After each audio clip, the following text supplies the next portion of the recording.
तृणमूल पार्षदों की गैर मौजूदगी में वार्ड नंबर 8 के बीजेपी पार्षद और रायगंज लोकसभा क्षेत्र से बीजेपी सांसद कार्तिक चंद्र पाल को कालियागंज नगरपालिका का नया नगरपालिका चेयरमैन चुना गया।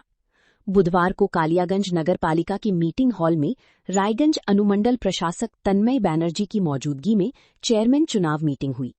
राज्य में राजनीतिक उथल-पुथल के बाद कालियागंज नगरपालिका के तृणमूल चेयरमैन बिस्वजीत कुंडू और वाइस चेयरमैन जया बर्मन ने अपने अपने पदों से इस्तीफा दे दिया था। राज्य शहरी विकास विभाग के निर्देश पर कालियागंज नगरपालिका के वार्ड नंबर 8 के पार्षद और सांसद कार्तिक चंद्र पाल को 5 जून को कार्यवाहक चेयरमैन की जिम्मेदारी दी गई थी। कार्यवाहक चेयरमैन का पद संभालने के 1 महीने के अंदर ही उन्होंने सरकारी नियमों के मुताबिक नई नगरपालिका का चुनाव करने के लिए ये मीटिंग बुलाई थी। आज चुनावी मीटिंग में तृणमूल खेमे के 10 पार्षदों में से किसी ने भी हिस्सा नहीं लिया। हालांकि तृणमूल पार्षद गैर हाजिर थे, लेकिन पश्चिम बंगाल म्यूनिसिपल एक्ट के मुताबिक 1/3 पार्षद मौजूद थे। नतीजतन मीटिंग में कार्तिक चंद्र पाल का नाम बिना किसी विरोध के पास हो गया और वे बिना किसी विरोध के चुने गए। चुनाव पूरा होने के बाद कालियागंज की नई मेयर कार्तिक चंद्र पाल को सब डिवीजन एडमिनिस्ट्रेटर प्रेसिडेंट तन्मय बैनर्जी ने नियमों के मुताबिक बोर्ड ऑफ काउंसिलर्स की मीटिंग के जरिए पद की शपथ दिलाई।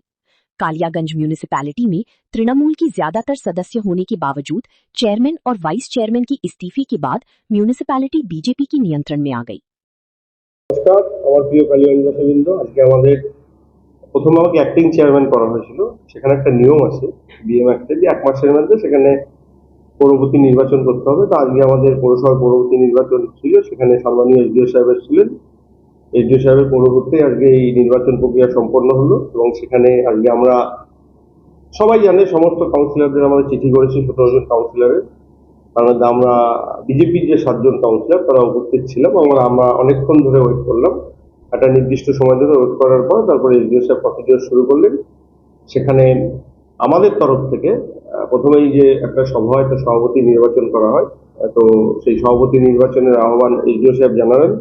সেখানে আমি সভাপতি হিসাবে আমাদের সম্মানীয় কাউন্সিলর গৌতম বিশ্বাসের নাম প্রস্তাব করি। আমাদের আরো 2 জন কাউন্সিলর সমর্থন করেন এবং তার পরবর্তীতে গৌতমবাবু সভাপতির চেয়ারে বসে তিনি প্রসিডিওর অনুযায়ী উনি চেয়ারম্যান নির্বাচনের প্রক্রিয়া শুরু করেন। সেখানে উনি চেয়ারম্যানের নাম দেওয়ার জন্য আহ্বান করেন এবং সেখানে বলেন যে একটা নাম আসলে সেক্ষেত্রে কোনো নির্বাচন হবে না, তাকেই পৌরপ্রধান হিসাবে জয়ী বা তাকে ঘোষণা করা হবে। আর যদি সেখানে আরো 2টো নাম আসে বা একটা নাম আসে সেই ক্ষেত্রে ভোট দেওয়া হয়, ভোটের প্রসিডিওর হবে।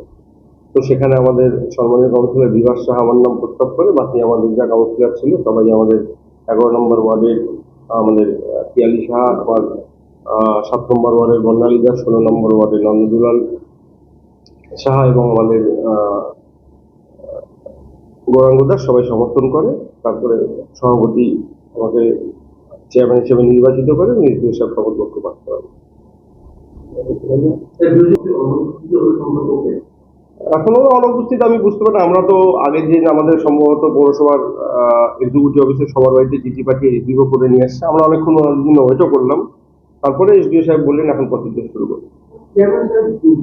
আসবে আমরা পরবর্তীতে আলোচনা করে করবো। আমাদের স্ট্যান্ডিং কমিটি আছে, ভাইস চেয়ারম্যান আছে, সেগুলো পরবর্তীতে আমরা আলোচনা করে করবো।